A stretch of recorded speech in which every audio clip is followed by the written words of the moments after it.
ഇതൊരു mystic crime thriller വിഭാഗത്തിൽപ്പെടുന്ന ഒരു സിനിമയാണ്. അങ്ങനെ സിനിമ ആ വിഭാഗത്തിൽപ്പെടുന്ന സിനിമ ഇഷ്ടപ്പെടുന്നവർക്ക് ഇത് ഇഷ്ടപ്പെടും. പ്രിയങ്കയാണ് ഇതിനകത്ത് മെയിനായിട്ട്. ബാക്കിയുള്ള കുറേ പുതുമുഖങ്ങളാണ് ഇതിനകത്ത് വന്നേക്കുന്നത്. എങ്കിലും അതിൻ്റെ BGM ഒക്കെ കൊള്ളാം, മേക്കിങ്ങിലൊക്കെ കൊള്ളാം, ഡയറക്ഷനൊക്കെ പറ്റി തെറ്റില്ലാതെ ഒരു ചെറിയ പടം എന്ന് പറയാം. വലിയൊരു ഇതിൽപ്പെടുന്ന പടമല്ല, എങ്കിലും കണ്ടിരിക്കാം. നല്ല മൂവിയാണ്, എൻഗേജിങ് ആണ്. ലൈക്ക് സെക്കൻഡ് ഹാഫ് ഒക്കെ ആകുമ്പോഴത്തേക്കും ശരിക്കും നമ്മൾ എൻഗേജ്ഡ് ആയിട്ട് പുള്ളി പോകുന്നുണ്ട്. ലൈക്ക് ഞാൻ ഇതിലെ ഒരു പാട്ട് പാടിയിട്ടുണ്ട്. So happy. ലൈക്ക് അതെ, നമ്മൾ തിയേറ്ററിൽ വന്ന് എക്സ്പീരിയൻസ് ചെയ്യണമല്ലോ, അപ്പോൾ അത് ഒത്തിരി സന്തോഷം. മൊത്തത്തിൽ നല്ല എൻഗേജിങ് ആണ്. ഒരു ക്രൈം ഇൻവെസ്റ്റിഗേഷൻ ത്രില്ലറാണ്. എന്തോ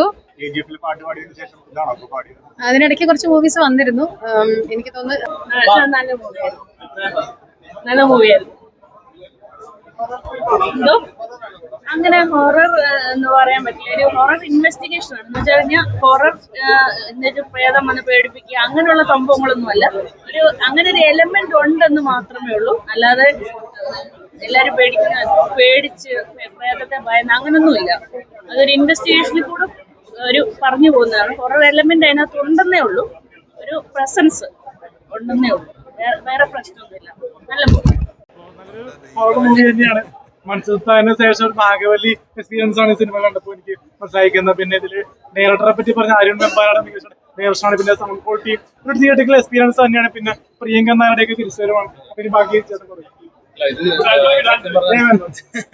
സത്യം പറഞ്ഞാൽ ഇത് കുറച്ച് പുതിയ ആളുകളുടെ സിനിമയാണ്.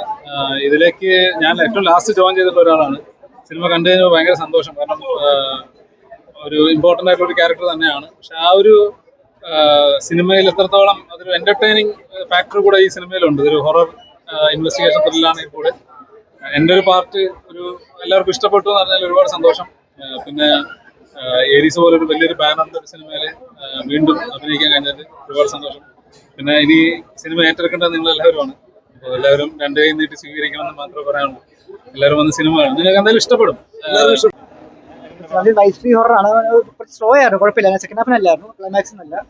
വൺ ടൈം വാച്ച് കണ്ടിരിക്കാം. നല്ല മൂവിയാണ്, ഹൊറാണ്, ഹൊറർ ബേസ്ഡാണ്. പിന്നെ പിന്നെ ചെറിയ ടിസ്റ്റ് പോലെയൊക്കെ ഉണ്ട്, കുഴപ്പമില്ല. നല്ല മൂവിയാണ്. നമ്മുടെ വിയാൻ മംഗലശ്ശേരി അദ്ദേഹം ഒരുപാട് സിനിമകൾ ചെയ്തെങ്കിൽ ഇതിന് നല്ലൊരു ക്യാരക്ടർ വേഷം, ഗസ്റ്റ് അപ്പിയറൻസ് ചെയ്ത സുന്ദരപാണ്ഡ്യൻ ചേട്ടൻ ഒരുപാട് സിനിമകൾ വില്ലൻ വേഷം ചെയ്തു. പിന്നെ നമ്മൾ മണിച്ചിത്രത്താഴിന് ശേഷം ഈ ഇട വന്ന ഹിറ്റ് സിനിമയ്ക്ക് ശേഷം ഒരു ഭേദപടം, ഹൊറാർ മൂവി, സസ്പെൻസ് ഒക്കെ ഉണ്ട്. പിന്നെ നല്ല 2 ഗാനങ്ങളുണ്ട്, നല്ല സെന്റിമെന്റ്സ് ഉണ്ട്. നല്ലൊരു സ്റ്റോറിയാണ്. എന്തോ നല്ലൊരു സ്റ്റോറിയാണ്. എല്ലാവരും കാരണം എന്ന് വെച്ചാൽ എല്ലാവരും കണ്ടു, എല്ലാവർക്കും ഇഷ്ടപ്പെട്ടു. വേറെ കുഞ്ഞു പടം നല്ല രീതിയിൽ സ്വീകരിച്ചു. എന്തായാലും ഗംഭീരം. എല്ലാവരും ഒന്ന് കാണുക. കർണിക നല്ല അഭിപ്രായത്തിലേക്ക് നല്ലൊരു